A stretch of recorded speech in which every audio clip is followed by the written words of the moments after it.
Number 13. The Unlucky Legacy. For decades, NASCAR teams have tiptoed around car number 13, and the results haven't helped the superstition.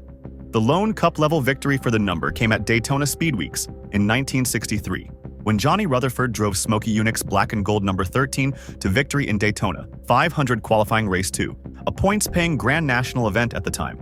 Number 13 hasn't won a Cup race since. Yunick's number 13 grabbed headlines again in 1967.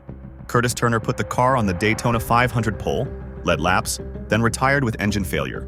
The notorious 7/8 scale Chevelle tail that followed is largely myth. Yunick's Chevelle was ruthlessly optimized and heavily scrutinized, but not a literal scaled-down body.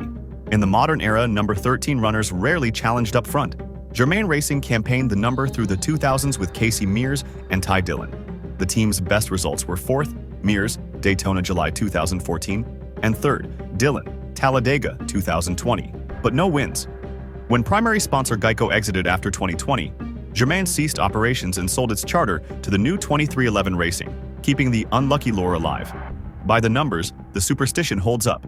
Through 2024, car number 13 has made approximately 653 Cup starts with 1 win and 39 top 10s. Thin returns across 3/4 of a century, which is why many teams still give the number a wide berth. Number 25. Hendrick's Haunted Number. The number 25 was a flagship Hendrick Motorsports entry, first appearing in 1986 with Tim Richmond and running full-time through 2007. It launched with brilliance. Tim Richmond won 9 races in the 25 before illness, AIDS, cut his career short. He died in 1989. After Richmond, the 25 never consistently matched its HMS siblings. Drivers and sponsors rotated, momentum sputtered, and the narrative of a jinxed team took root. On track, there were bright spots. Ken Schrader, multiple wins. Jerry Nadeau, Atlanta 2000. Joe Nemechek, Richmond 2003. Brian Vickers, Talladega 2006. And Casey Mears, Coca-Cola 600, 2007. But even those felt like isolated flashes rather than a sustained run. Misfortune piled up off the track, too. New hire Ricky Craven suffered a serious injury in 1997, derailing his first year with the team. Then came the October 24, 2004 plane crash en route to Martinsville that killed Ricky Hendrick, closely associated with the 25, along with other Hendrick family and team members, a loss that devastated the organization. After the 2007 season, Hendrick reassigned its 4th full-time entry to the new number 88 for Dale Earnhardt Jr. and scaled the number 25 back to part-time status. Cursed reputation. Inside the Hendrick orbit, the 25 became the black sheep, and even ESPN wrote, "Some say it's cursed." Fans pointed to the tragedies, especially the loss of Ricky Hendrick, and decades of underperformance as evidence that something was always a little off with this car. Whether it was circumstance, driver turnover, or plain bad luck, the number 25 carries an aura of misfortune in NASCAR lore, even as its occasional triumphs remind you how potent it could be when the stars actually align. Number 28. Triumph and Tragedy. Few car numbers capture NASCAR's extremes like 28. It rose to prominence in the 1960s with Fred Lorenzen, who scored 25 of his 26 Cup wins in the number 28 and later appeared on contenders for Buddy Baker and Cale Yarborough. In the late 1980s and early 90s, the number became iconic on Robert Yates Racing's Texaco Havoline Ford. With Davey Allison behind the wheel, the 28 won 19 races and fought for championships until calamity reshaped its legacy. The Heartbreak began in July 1993, when Davey Allison, 32, died in a helicopter crash in the Talladega infield just months after Alan Kulwicki's fatal plane crash.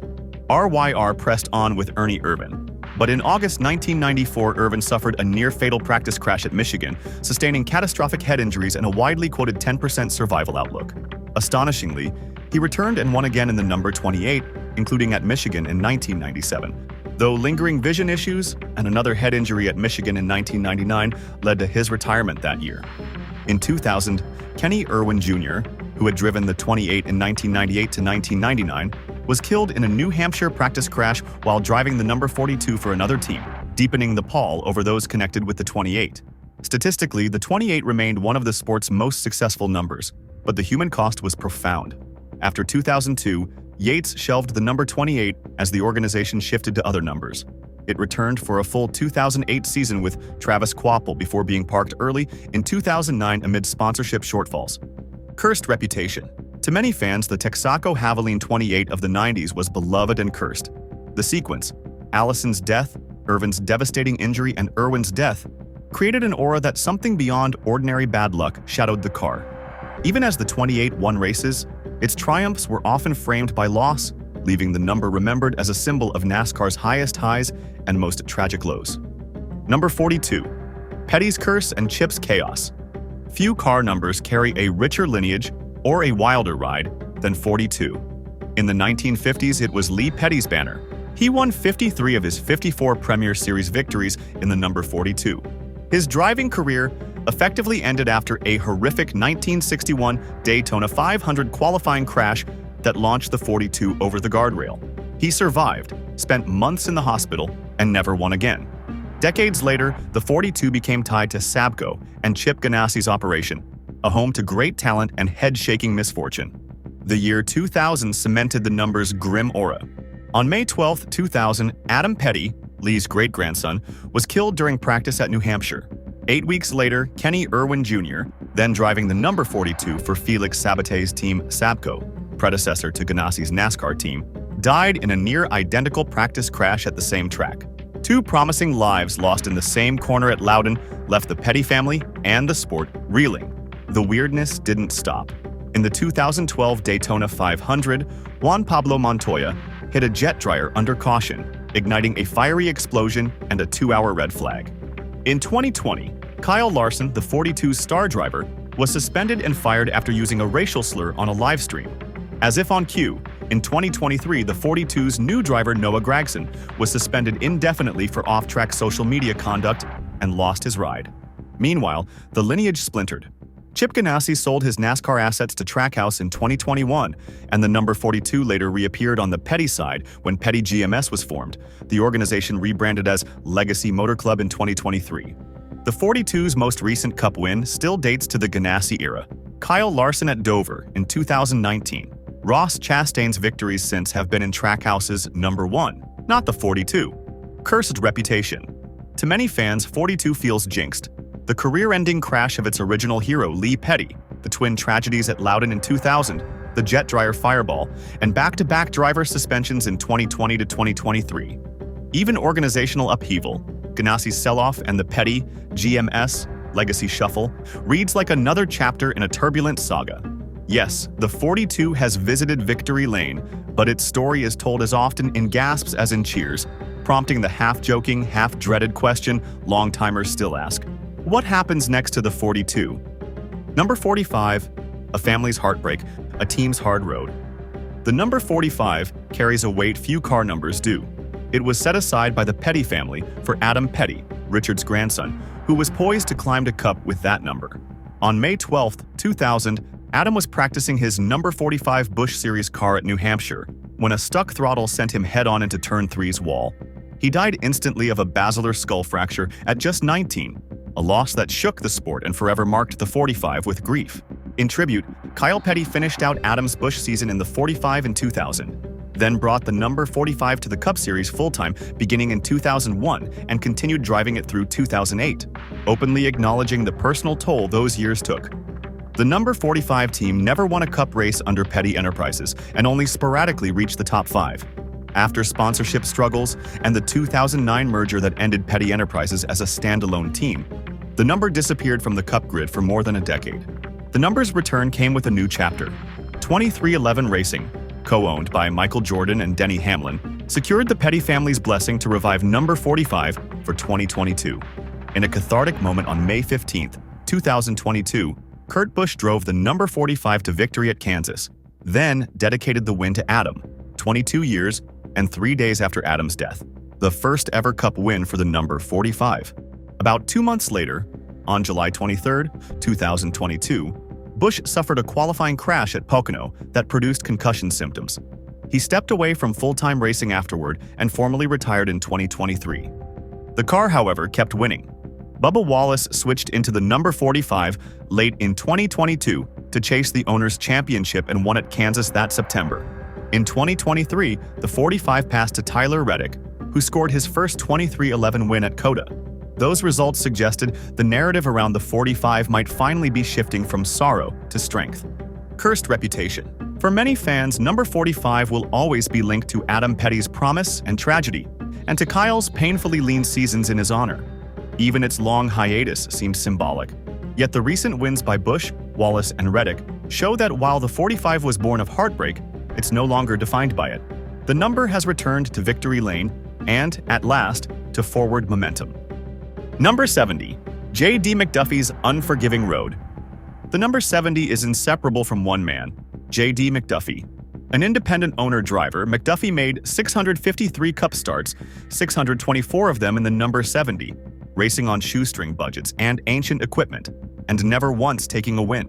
As a car number 70 has made 761 Cup starts with 0 wins, 14 top 5s, 119 top 10s, and 1 pole through 2024, underscoring its reputation as one of the least successful numbers in history.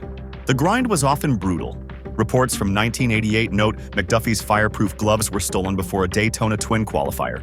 He raced without them and suffered second and third-degree burns in a crash, an emblematic snapshot of how thin his margins were.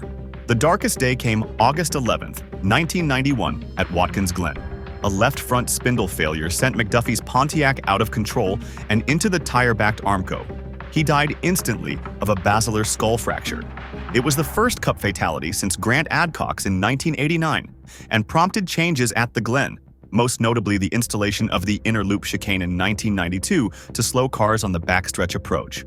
Beyond McDuffie, few made the 70 competitive. Haas CNC Racing fielded a part-time number 70 Cup entry in 2007 to 2008. Drivers included Johnny Sauter, Jeremy Mayfield, Tony Raines, but the program struggled and disappeared when the team was reformed as Stewart Haas Racing for 2009. Cursed reputation. With 0 wins, a beloved underdog lost, and a stat line that reads more like a ledger of hardship than glory, number 70 remains shorthand for NASCAR's unforgiving side. The numbers alone tell the story, and the human cost behind them is what fans remember most. Number 79. The ultimate underdog. If any Cup number embodies stubborn effort with scant reward, it's 79. Across 478 Premier Series starts, car number 79 owns 0 wins, 3 top 5s, 39 top 10s, and 0 poles, one of the thinnest resumes of any long-tenured number. Its identity is inseparable from Frank Warren, a resourceful owner-driver who made about 350 of his 396 career Cup starts in the 79, usually on shoestring funding. Warren squeezed out 2 top 5s and 29 top 10s, but when NASCAR downsized to 110-inch wheelbase cars for 1981, he lacked the budget to retool and stepped away. The number saw only occasional one-offs afterward and never sniffed victory lane. The stats explain the hard luck label.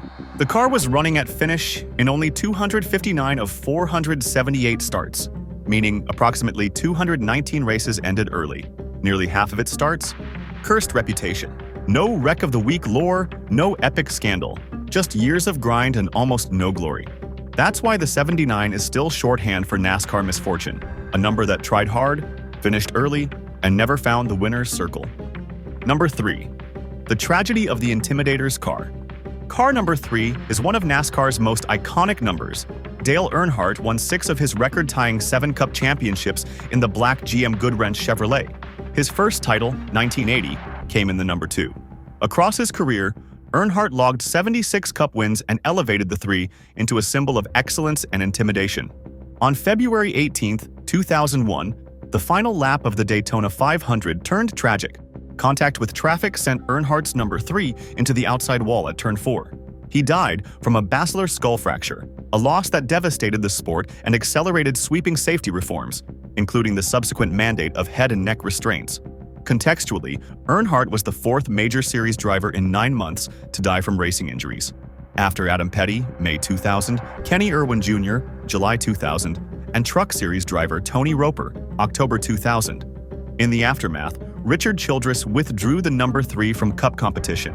Out of respect, it did not return to the grid for 13 seasons. The number's long dormancy only deepened its aura.